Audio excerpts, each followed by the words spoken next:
Good day po sa inyo mga tol. Nandito naman po inyong Buhay Driver Joe TV. Today's video po is magse-set up po tayo ng ating intelligent pump Jetmatic dito sa probinsya ng aking misis na ang source ay kumukuha lamang sa may deep well o balon.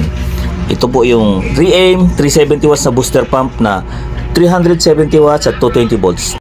So ngayon, set up po muna natin yung ating mga PVC papunta ron sa may deep well. Nilagyan ko po yun ng strainer para hindi po makahigop ng mga buhangin.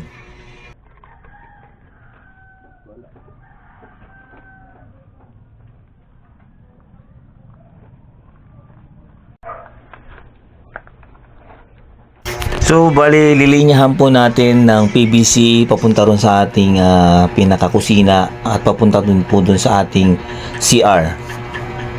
Pero, kumbaga, hindi pa rin po natin ay aalisin yung pinaka dating imbudo papunta dun sa may CR at papunta dun sa may kusina dahil minsan dito sa probinsya na ni Mrs.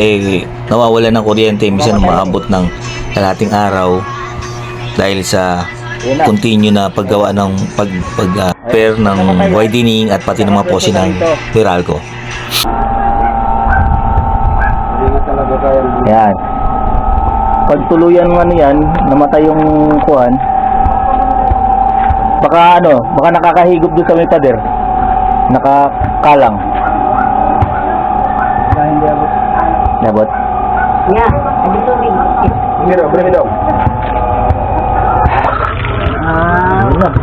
Yun. Yeah. Ano muna natin? Problema nga talaga yung Subukan natin kung mag-automatic siya. Kasi napuno na yun dun eh. Ayan, nag-automatic na. Success. Anong inano niya, sir? Hindi kaya ng malaki palang hose. Oo, kailangan talaga kung ano yung outlet mo papunta dun sa kusina, hindi na outlet mo papunta ron. Ito na lang kay malambot. Okay? Ito na lang, hos. Approve. Tapos binuksan mo, saka palang bubukas yung motor. Oo. Diba? Ano lang, 330 watts pa lang yan. Meron 600 watts yan eh. Hindi na magawa. Sige daw. Abiha daw dun sa may dulo. Sa may CR. Dito sa may CR, nilagyan ko na ng 2-in-1 para magkaroon ng bidet para dun sa may inidoro para hindi na mahirapan magbuhos-buhos. So mga tol, natapos na rin po yung ating project dito sa probinsya ni Mrs. Dahil dati kasi, nung wala pa tong ating ina-assemble na intelligent na Jetmatic na water pump, niigib pa po yung aking mga anak gamit itong tabo na to, ilalagay dito sa may embudo patungo doon sa may kusina.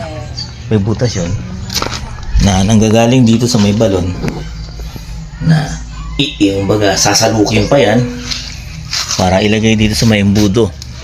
Pero ngayon nagkaroon tayo ng project, ilinyahan natin yan pupunta rito sa may kanyang pinaka water pump na motor, and then sasaksak lang yan, and then pag binuksan mo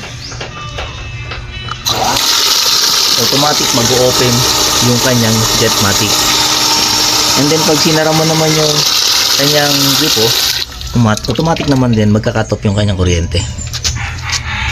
Mas tipid yan kasi kahit halimbawa nakalimutan mong tanggalin yung saksakan, hindi pa rin gagana yung kuryente kapag hindi nag-open yung mga poset o gripo sa labas at loob ng inyong tahanan. So nandito na lang po ang aking video. Sana itong video ito nakatulong at para magkaroon ng idea kung paano magkaroon ng water pump sa mga lugar na may hina ang tubig na kumukuha lang ng source sa mga deep well, balon, mga ganyan.